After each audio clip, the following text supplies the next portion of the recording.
October 2019. The air was thick with tension as Deputy Marcus Tanner's flashlight cut through the decades of darkness in the abandoned Blackwood mine, 30 miles outside of Pike County, Alabama. "Control, I need backup at the old Blackwood site and send the coroner." His voice echoed off the damp stone walls. What began as a routine patrol after reports of teenage trespassers was about to become something entirely different, something that would finally answer the haunting questions that had plagued Pike County for 45 years. Deep inside a sealed-off section of the mine, 2 sets of human remains were uncovered, and nearby, a distinctive silver locket engraved with the initials SM. Those initials? Sarah Martinez, one of the twin sisters who vanished on October 17, 1974, alongside her identical twin, Rebecca. For nearly half a century, the disappearance of the Martinez sisters had been a mystery, one with no answers. 2 vibrant young women simply disappeared on a fall evening after their shift at Murphy's Diner. 2 empty chairs at every family gathering. 2 bedroom doors that their mother could never bring herself to close, until now. This was more than just a case of 2 missing girls. It was the unraveling of a community's deepest secrets. The discovery in Blackwood Mine wasn't just the end of a cold case. It was the first domino in a series of events that would expose the darkest truths buried in a small Alabama town. And when the authorities finally made an arrest in 2019, the truth wasn't that it was some mysterious drifter or unknown predator. It was someone the community knew. Someone they trusted. Someone who had walked among them for 45 years, carrying a horrifying secret. The Martinez case wasn't just a solved mystery. It was a testament to the relentless pursuit of justice by a family that never gave up, by detectives who refused to let the case file gather dust, and by advancements in forensic science that finally gave a voice to victims who had been silenced for too long. But it was also a story about a divided community. When the twins disappeared back in 1974, suspicion spread like wildfire through Pike County. Neighbors turned on each other. Families stopped speaking. The search for the Martinez sisters revealed the deep fault lines running through small-town America, and those cracks would finally break wide open when the truth came to light 45 years later. And what makes this case particularly chilling is how close the answer was all along. The prime suspect had already been interviewed in the original investigation, but slipped through the cracks. For decades, he attended vigils for the missing sisters, looked their parents in the eye, and maintained a facade of innocence while hiding unimaginable secrets. Who was this man? And how did he manage to live among the very people he had wronged, undetected for so long? Stick with me as we walk through the tragic events of October 1974, trace the decades-long search for answers, and reveal the stunning breakthrough that finally brought closure to one of Alabama's most baffling cold cases. The story begins on October 17, 1974, when Sarah and Rebecca Martinez clocked out from their shift at Murphy's Diner in Troy, Alabama. It was an ordinary fall evening, the kind where the leaves are just beginning to change, and the air is cool enough to make you feel like the holidays are on the way. The twins, just 19 years old, were inseparable. They had been working at the diner since high school, both known for their bright smiles and hardworking attitudes. Sarah, the more reserved of the two, dreamed of becoming a nurse, while Rebecca, with her free-spirited personality, loved music and played guitar at local church events. The night they disappeared, nothing seemed out of place. The diner had been busy, the twins had served a full shift, and as usual, they were headed home. They walked the familiar route down Main Street, past the courthouse square, and 5 blocks east along Pine Street to the small home where they lived with their parents. It was a route they had taken hundreds of times before. But that night, something changed. Around 8:30 p.m., they stopped at Henderson's Pharmacy, just a block from home. They were buying a birthday card for their mother, Maria, whose birthday was just days away. The clerk at the pharmacy, Judith Abernathy, was the last person to see them alive. She remembered Sarah asking for a card with roses on it. "Our mom loves roses," Sarah had said, smiling. They left the store together, laughing, but something happened between there and their home that no one could explain. By 9:15 p.m., their mother, Maria, began to worry. She thought they might have stopped by a friend's house or gone out for something. But when 10 p.m. came and went and still no sign of the girls, she called Murphy's Diner. The night manager confirmed that Sarah and Rebecca had left hours ago. By midnight, Robert Martinez, their father, was out driving the streets of Troy, looking for them. But there was no trace. At 1 a.m., the Martinez family reported Sarah and Rebecca missing to the Pike County Sheriff's Department. At first, authorities didn't take it seriously. 2 adult women? Missing for a few hours? Deputy Calvin Brooks later recalled. We thought they'd gone out to see friends or were just out for the night. But when morning came and there was still no word, the concern grew. The entire town rallied together, volunteering to search the area. Flyers with the twins' faces were posted in every store, and the sheriff's department launched a full investigation. The search was intense, but every lead seemed to lead nowhere. The route the twins had walked that night was scoured, abandoned buildings checked, and drainage ditches searched. Volunteers combed through the woods and fields on the outskirts of Troy, but all they found were empty spaces. There was no sign of a struggle, no footprints, no clues. It was as if they had just vanished into thin air. The FBI was called in by day 3, and they began conducting interviews with family, friends, and co-workers. They also examined the twins' bedrooms. Everything seemed untouched. Their savings accounts were still intact, their jewelry was in place, but there was one glaring absence: Sarah's silver locket. It was the piece of jewelry she always wore, and no one knew where it had gone. By the time the investigation reached its 4th day, Pike County was already in a state of shock. The disappearance of the Martinez sisters became the talk of the town, with the community split between those who believed the twins had run away and those who thought something much darker had happened. Rumors spread like wildfire. Some whispered that they had been abducted. Others feared they had met a tragic fate at the hands of a stranger. But none of it made sense. No one could understand how 2 girls, just a few blocks from home, could disappear so completely, with no sign of struggle, no ransom note, and no demand for money. As days turned into weeks, hope began to fade. The search parties disbanded, the local radio station stopped interrupting its programming, and the case began to grow cold. The Martinez family continued to search on their own. Robert, heartbroken, turned their garage into a command center. He mapped out every inch of Pike County, marking the areas they'd searched and the tips they'd followed.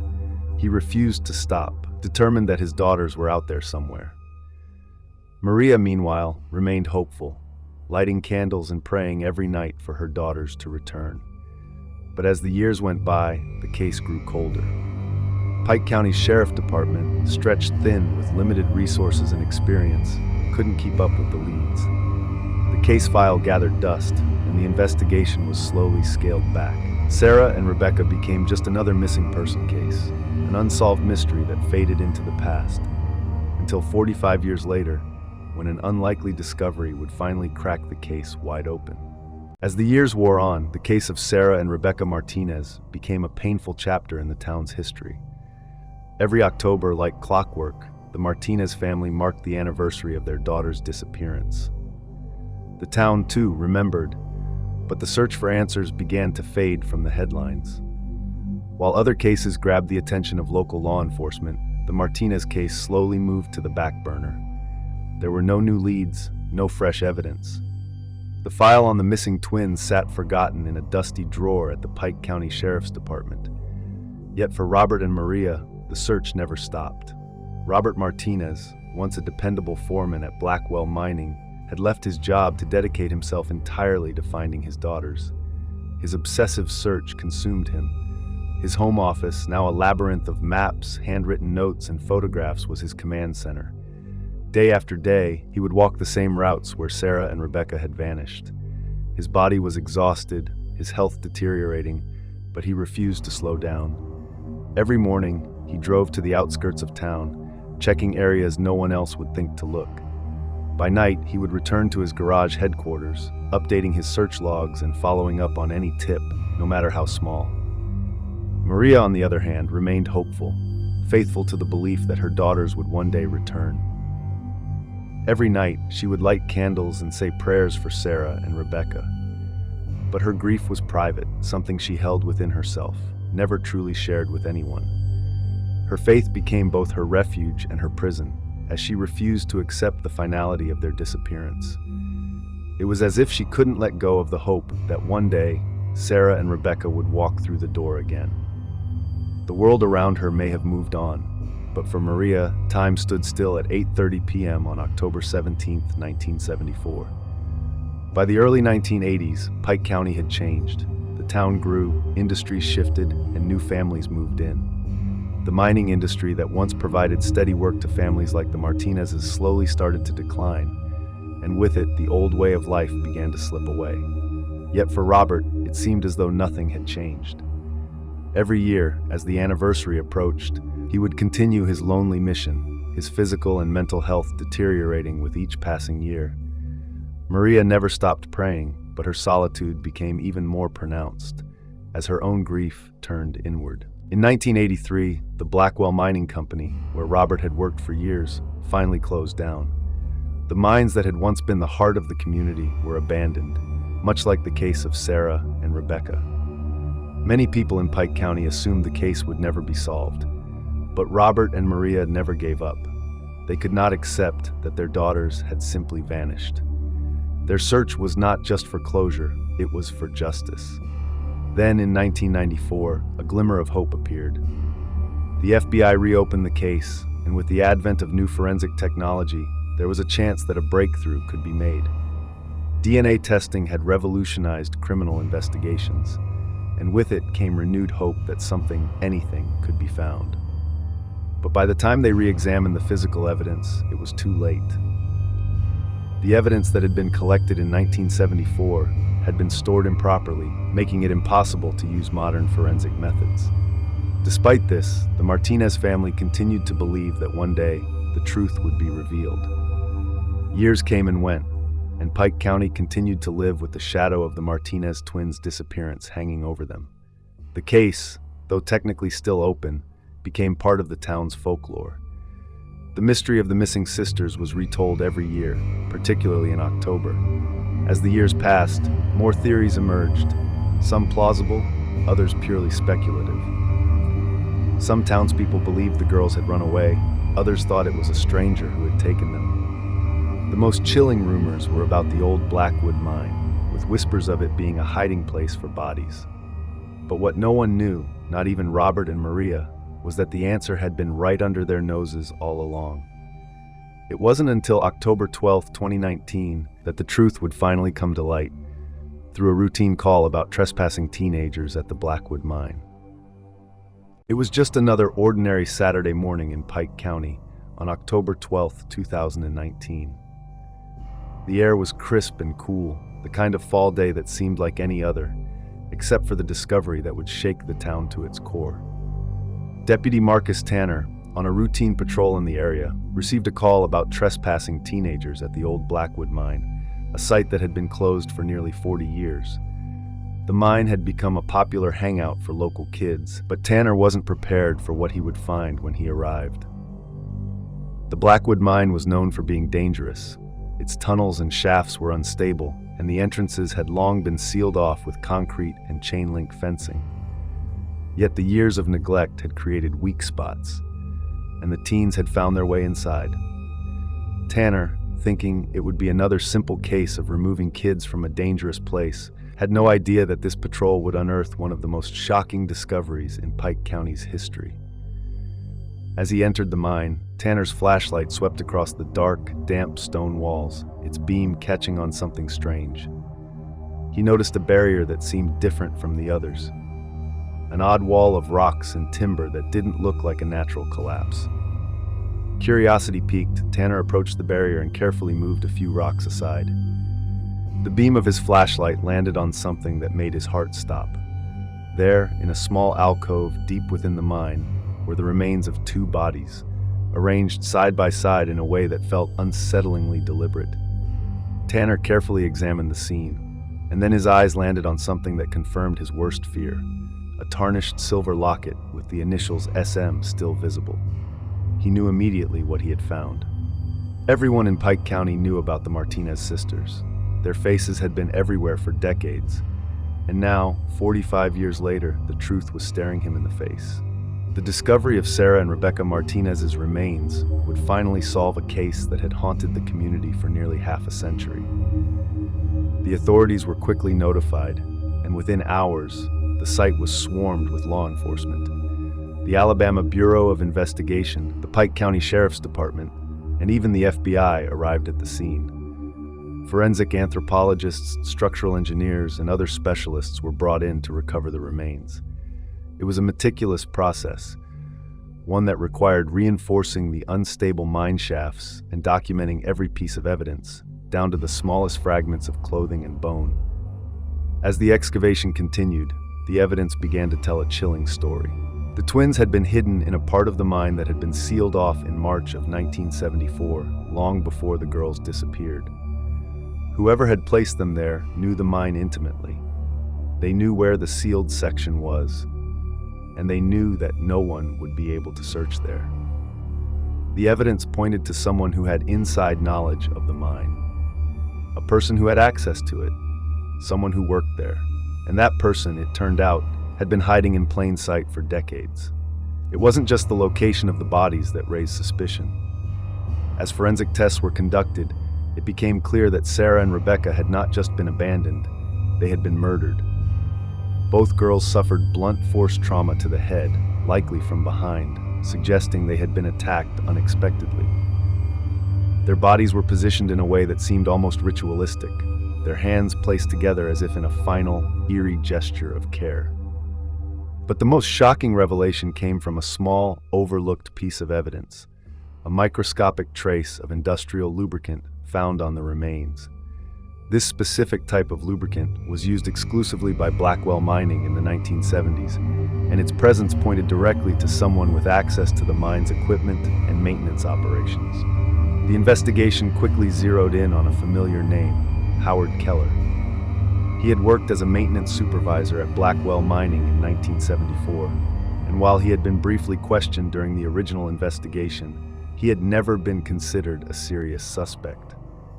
In fact, Keller had even provided an alibi, claiming to be home with his wife the night of the disappearance. His wife, Elaine, corroborated his story, but it turned out that this alibi, like so many others, had been a lie.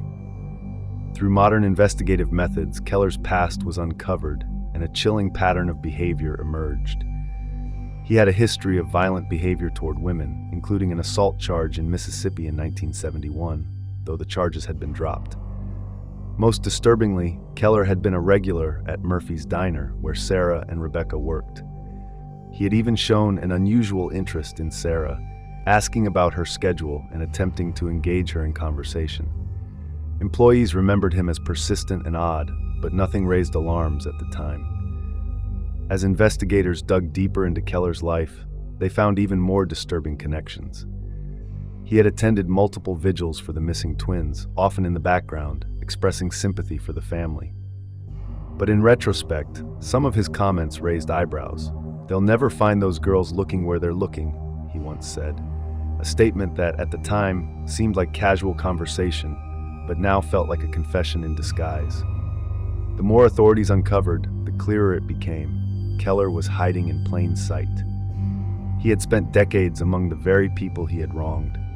He had seen Robert Martinez search for his daughters, witness the family's heartbreak, all while knowing exactly where Sarah and Rebecca were. And yet, he continued to walk free. The breakthrough came when Keller's old truck was located, a blue Ford pickup that had been seen near Henderson's Pharmacy the night of the twins' disappearance. Investigators tracked down the truck, which had been sold and restored multiple times over the years. When forensic tests were conducted, traces of blood were discovered in the crevices under the passenger seat. DNA testing confirmed it was a match to both Sarah and Rebecca Martinez. By the time authorities arrested Keller on October 25, 2019, his life had been shattered. The man who had spent 45 years living as an upstanding member of the community was now facing charges of 2 counts of first-degree murder. The news spread like wildfire through Pike County. Many residents were in shock. No one had suspected Keller, the quiet, seemingly harmless man who had fixed their appliances, attended church, and even volunteered at the local food bank. But the truth was undeniable. Keller had been living among them all along, hiding in plain sight, carrying with him the dark secret of what had happened to Sarah and Rebecca. October 25, 2019. The arrest of Howard Keller was nothing short of a nightmare come to life for the residents of Pike County. The community had trusted him, confided in him, and seen him as just another face in the crowd. But now that very man, the one who had been among them for so long, was the prime suspect in the brutal murders of Sarah and Rebecca Martinez. The Alabama Bureau of Investigation, ABI, and local law enforcement had been watching Keller for days leading up to the arrest. They had gathered enough evidence to make their move. The tactical team surrounded Keller's house early in the morning, using a bullhorn to call him outside. Neighbors stood by, stunned, as the 80-year-old man appeared in his bathrobe, his hands raised in surrender. His quiet, well-maintained lawn, his careful, methodical way of life, all of it suddenly seemed like a façade. Keller had been living in that same modest ranch house on Maple Street for decades, just 6 blocks away from where the Martinez family had lived. He was the epitome of the quiet neighbor, the kind of man who waved from his driveway but never engaged in deep conversation. He was always polite, always distant. In the years since his wife's death in 2001, Keller had kept mostly to himself, occasionally volunteering at the local food bank or fixing things for neighbors, but always maintaining a careful distance from others. For 45 years, Keller's life had gone undisturbed, his secret locked away while he played the role of the model citizen. But now, it was all falling apart. As the tactical team moved in, Keller was arrested and taken away in an unmarked car. His neighbors watched in disbelief as the truth about the man they had lived beside for decades began to unravel. News of Keller's arrest spread quickly throughout Pike County, sparking a mixture of shock, anger, and confusion. For many, it was impossible to process the reality of it all. How could someone so ordinary, so unremarkable, be responsible for something as horrific as the deaths of 2 innocent young women? Neighbors who had always exchanged pleasantries with Keller now found themselves questioning everything they thought they knew about the man who had quietly blended into their lives. "I couldn't believe it," said Eleanor Wilkins, one of Keller's longtime neighbors. "He was always so polite, so quiet. He fixed my lawnmower once. He helped me with my dishwasher. How could he have done something like this? It just doesn't make sense." But the truth was undeniable. The evidence was overwhelming, and it all pointed to Keller. DNA from the blood found in his truck matched Sarah and Rebecca Martinez. Forensic experts confirmed that Keller's maintenance logs from Blackwell Mining had notes on the very tunnel where the twins' remains were discovered. It became clear that Keller had known that tunnel well, perhaps even before it had been sealed off. The day Keller was arrested, Sheriff James Wilson called a press conference. The town gathered in front of their televisions, waiting to hear the details. Sheriff Wilson, flanked by FBI agents and the district attorney, confirmed what many had feared. Howard Keller, the man they had all trusted, had been charged with 2 counts of first-degree murder in the deaths of Sarah and Rebecca Martinez. The reaction in Pike County was immediate and visceral. Some couldn't comprehend it. How could the man who had attended the candlelight vigils, the man who had expressed sympathy for the family, be the same one who had murdered Sarah and Rebecca all those years ago? It was as though the entire community had been living in a lie for 4.5 decades. "It was like a gut punch," said Patricia Simmons, editor of the Troy Messenger. "We all had our theories. Some thought they had run away, some thought it was someone passing through, but no one ever suspected it would be someone we knew, someone who had lived among us all along."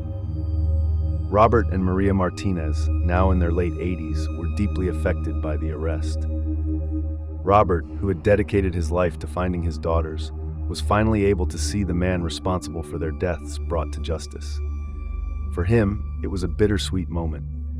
While the arrest brought closure, it also brought the pain of knowing the horrific truth about what had happened to his girls. "I've waited so long for this," Robert Martinez said in a brief statement to the press after the arrest. "But no matter what happens, it doesn't bring them back. Nothing will ever fix what he took from us." Maria, however, could not bring herself to attend the press conference or even acknowledge the arrest. She had always held on to the belief that one day Sarah and Rebecca would return. Now, she was left with the harsh reality of the truth. The man who had taken her daughter's lives was someone she had trusted, someone who had lived in their community for years. As the case moved into the next phase, Keller's trial began to take shape. But for the Martinez family and for the community of Pike County, the real work of healing was just beginning. After decades of pain and unanswered questions, the truth had come to light. But the emotional toll of the years spent searching, hoping, and grieving was not something that could be easily undone. The trial of Howard Keller began in early 2020, just as the world was being gripped by the onset of the global pandemic. The courtroom, like much of the world, had to adjust to new protocols. Social distancing measures were in place, and only a limited number of people could be present. But despite the disruptions caused by the pandemic, the people of Pike County were determined that justice would be served. The prosecution's case was clear. They had the physical evidence, the DNA match, the blood traces in Keller's truck, the maintenance logs that tied him directly to the scene. They had testimonies from former employees of Blackwell Mining who remembered Keller's odd behavior around Sarah Martinez. They had the locket that had been found with the twins' remains, which tied them directly to Keller's actions. The defense, recognizing the overwhelming evidence against Keller, did not attempt to dispute the facts. Instead, they focused on his age. Keller was 80 years old by the time of the trial, and his declining health. They argued that prison would be cruel for someone his age, though many in the community felt this argument was an insult given the gravity of the crime. When the verdict was delivered, it took the jury just 6 hours to reach a unanimous decision. Keller was found guilty on both counts of first-degree murder. The judge sentenced Keller to 2 consecutive life terms without the possibility of parole. While the sentence meant Keller would likely die in prison, the ruling provided symbolic closure for the Martinez family. But for them, the conviction could never bring back what they had lost. After decades of searching, waiting, and endless heartache, the case of Sarah and Rebecca Martinez finally came to an end. Howard Keller, the man who had lived among them all, was sentenced to 2 life terms without parole. But while the legal verdict had been handed down, the emotional scars left on the Martinez family and their community would never fully heal. Robert Martinez, who had spent nearly half his life searching for his daughters, passed away just 2 weeks after Keller's conviction. At 87 years old, his health had been worn down by the years of relentless pursuit and stress. He had finally seen the man who stole his daughter's futures brought to justice, but the weight of losing them never left him. His final wish, made in the quiet of his last days, was for Sarah and Rebecca's killer to be held accountable, and that wish had been fulfilled. Maria, too, faced the aftermath of this long-buried truth. For 45 years, she had clung to the hope that her daughters were still out there, lost but not gone. She had never once uttered the words, "They're dead," always holding on to the idea that one day Sarah and Rebecca would come home. The trial, the conviction, and the confirmation of their deaths shattered that hope, but it also allowed her to let go of the past.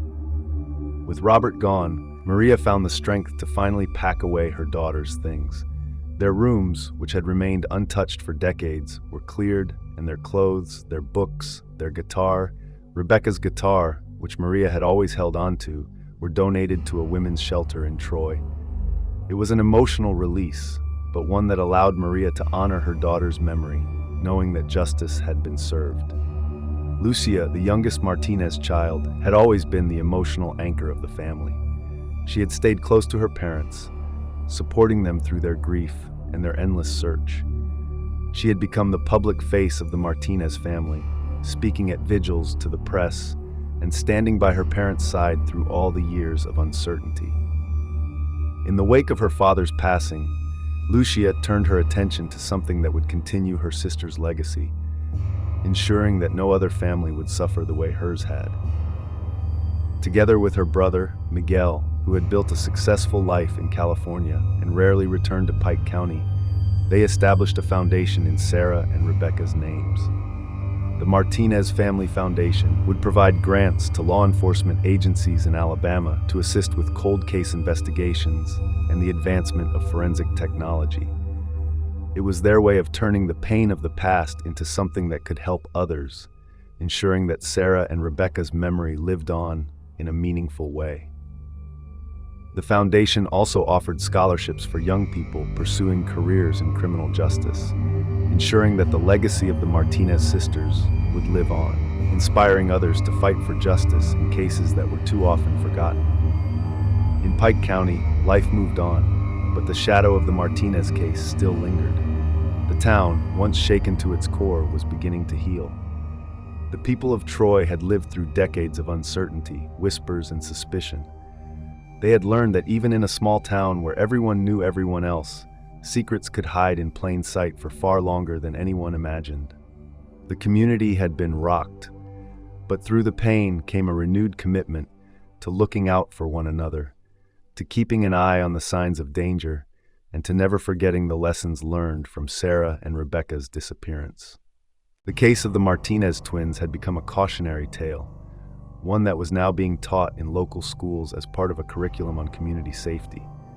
Students learned about the importance of vigilance, the danger of trusting too easily, and the value of persistence. As the years went by, the story of Sarah and Rebecca Martinez, once just a local tragedy, became part of the broader national conversation about cold cases and the use of modern forensic science to solve them.